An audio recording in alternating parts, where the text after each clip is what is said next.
Hello, this is Julian with Coffee Reviews, and today we'll be reviewing the Pepe Jijon wash processed Ecuador from Ilse Coffee. There's the bag right there. And Ilse, based out of North Canaan, Connecticut, and they're a coffee roaster that's appeared on this channel several times before, including most recently when we reviewed their Ivan Gutierrez, a wash processed Costa Rican coffee. And if you watched that review, then you saw that I was not necessarily the biggest fan of that one. So I figured the best way to balance out that review was by reviewing my favorite coffee over the last couple of years, this beautiful Mejorado from Pepe Jijon. It also gives us an opportunity to review the same coffee from another coffee roaster. So we'll see how Ilse's version of it turned out. This right here is day 44.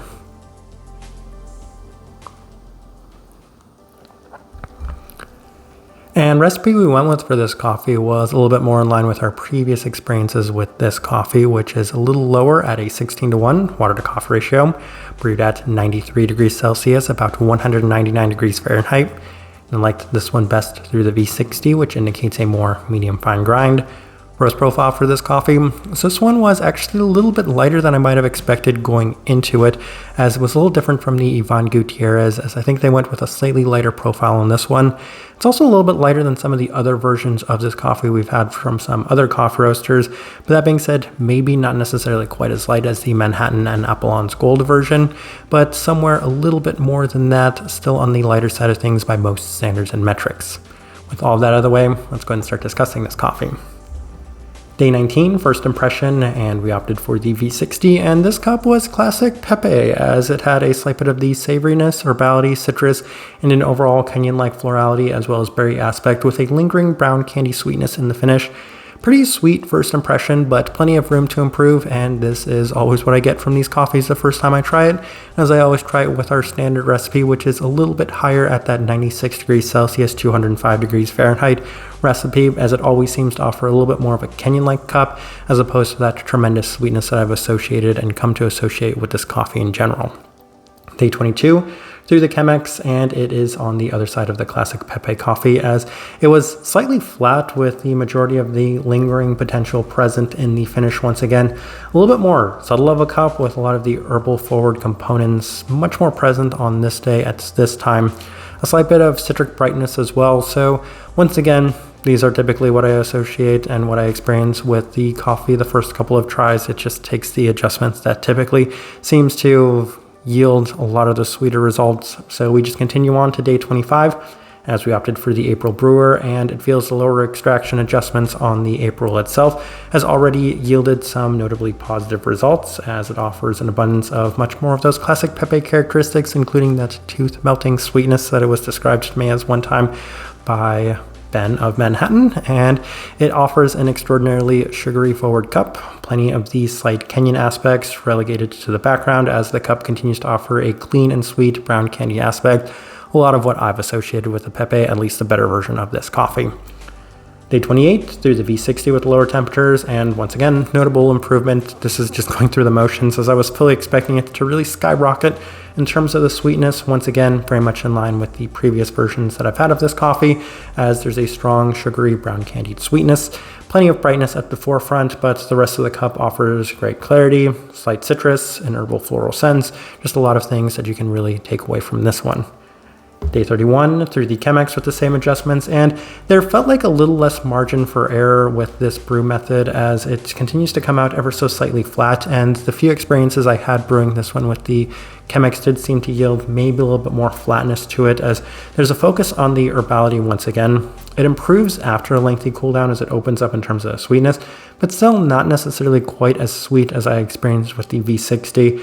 Lingering brightness also offers it a little bit of depth, but once again, I just think I had a slight preference towards the V60, which is demonstrated right here on this day 34 mark, as we ran it back through the V60 with the same adjustments and decided that this is the brew method we were going with from this point forward, as it was reminiscent of previous iterations of this coffee with an extraordinarily high level of sugary sweetness that can only be described as, at this time, cotton candy-like, which I think I've seen from a couple of coffee roasters listing it that specific way.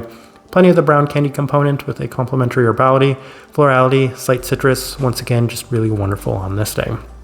Day 37, another try through the V60, another nice day.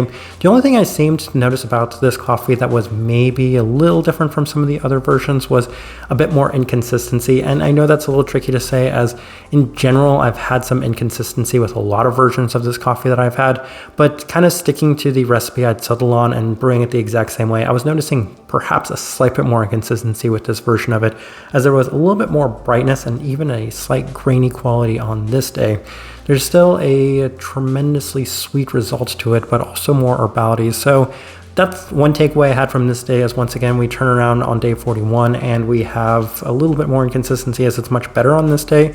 So it could entirely be, let's say, barista error on day 37, messing that brew up. But on day 41, it was back to being at its best, as the adjustments continued to skew the coffee in the direction of what I've described as being more akin to the Manhattan and Apollon's Gold version of it. Tremendous sweetness and a candied sense. So another really enjoyable day of this coffee. All right, let's go ahead and put up the tasting wheel so you can see what we're getting. And we have one level 5. So let's go through that real quick, and to nobody's surprise, it's the sweetness level 5. So the first time this coffee ever came out, I feel like a lot of people were really scratching their heads at this one, wondering what the big deal about it was. And I was also in that same camp, as it took me a very long time to get Manhattan's version of it right. But once I did get it right, I described it as being that level 6 of sweetness, because there's a very hidden, unlockable sweetness that's present within this coffee. And then once you get it, and luckily for me, I've had this coffee so many times from so many different coffee roasters, and I've even tried it at so many different cafes, that I'm extremely familiar with this coffee, and I'm extremely familiar about how to get that sweetness. So that sweetness is there at that level 5. It just takes, it feels like a little bit lower of an extraction adjustment to this coffee to really kind of unlock that hidden sweetness within it. And that's why this coffee was super sweet. Level 5, no surprises there whatsoever. I'm not sure that we've had many versions that haven't reached that level 5. Definitely a very, very sweet coffee nonetheless. We have a bunch of level 4s. We'll start with the cleanliness level 4. That's been consistent, I want to say, among every single version of this coffee we've had as well.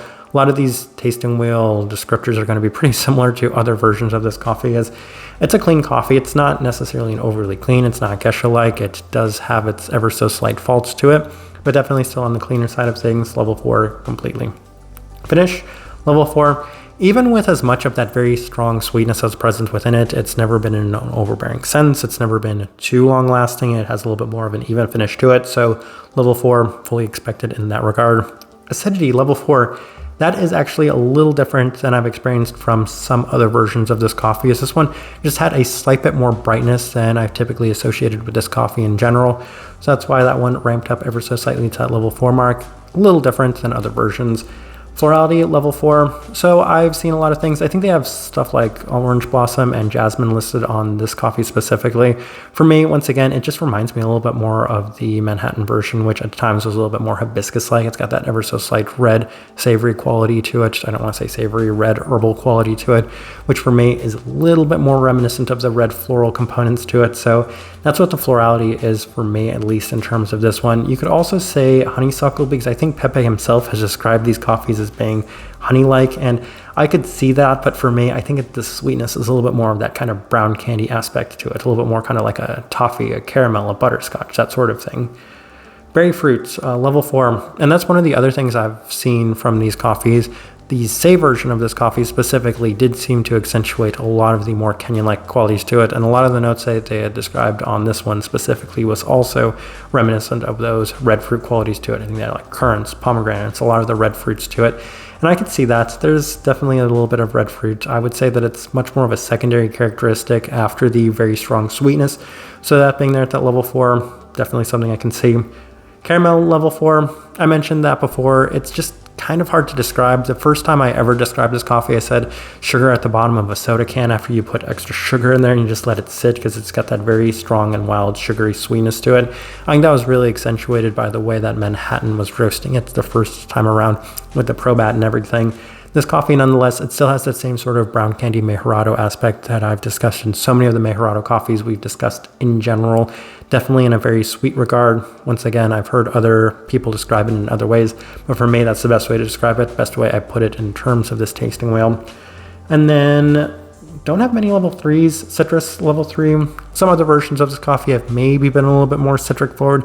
You can see that with certain ones. I would say, I think I've seen tangerine. That was, I think, Manhattan's second run and second version of this coffee, but it's not necessarily an overly pronounced thing for me. It's just a little bit more in terms of the brightness.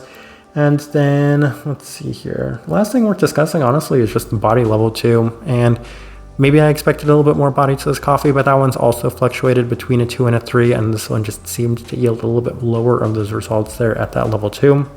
But as I am looking at this tasting wheel, I do think it's a pretty good representation of what I was getting from this coffee. All right, so my overall thoughts and impressions of this coffee. I have at least samples of every single version of this coffee I've had from every single roaster frozen, so I feel like at some point it would be really fun to kind of try them side by side. But from memory, it's been a bit since I've had a different version of one of these coffees. This one's been on the better side of those that I had experienced. I would say that I very much enjoyed this one, given that it offered more characteristics in line with the Manhattan and Apollon's Gold versions, which were my two favorite versions of this coffee. I do have to say that it's going to skew on the more enjoyable versions of this one specifically for me. So I really enjoyed this coffee, easily by far my favorite Ilse coffee that I've ever had. And it kind of leads to this question: is everybody able to kind of get this coffee to turn out really good? I think this coffee is just kind of fail-proof. I don't think anybody can actually mess up this coffee because every single version I've had of it has been very sweet, very enjoyable, and that's probably why it's one of my favorite coffees over the last couple of years. Just continued to enjoy this one. I do want to still give credit to Ilse for it because I think they did a wonderful job of it. Some other versions may not have necessarily been as enjoyable, as sweet. This one did skew a lot more on that sweeter side of things. So it's not necessarily my favorite version of this one, but I would say that it's very enjoyable, and it's already been one of my favorite coffees of the year, but that's not really surprising given that it continues to be my favorite coffee year after year. Type of person I would suggest this coffee to. First place I want to start and first direction I want to point somebody towards is if you've enjoyed those two versions of it specifically, the original run of Manhattan's version, the Apollon's Gold version. It may not necessarily be as enjoyable as those two versions for me, but it's kind of along those same lines. It still offers that tremendous sweetness, and I think it has a really nice marriage of the the Say version of it, which offered a little bit more of those red fruit characteristics to it, a little bit more of those kind of red characteristics in general. So kind of combine those two things with a little bit more brightness, and that should give you a good idea of where this coffee stands relative to other versions of it. Best direction I can point somebody towards, and the best way I can leave this review. If you by chance had an opportunity to try this coffee, I'd love to know your thoughts and impressions of it as well. If you're enjoying the content, give this video a like, subscribe if you're not already subscribed. And this right here has been a review of the Pepe Jijon wash processed Ecuador from Ilse Coffee. Thank you for watching.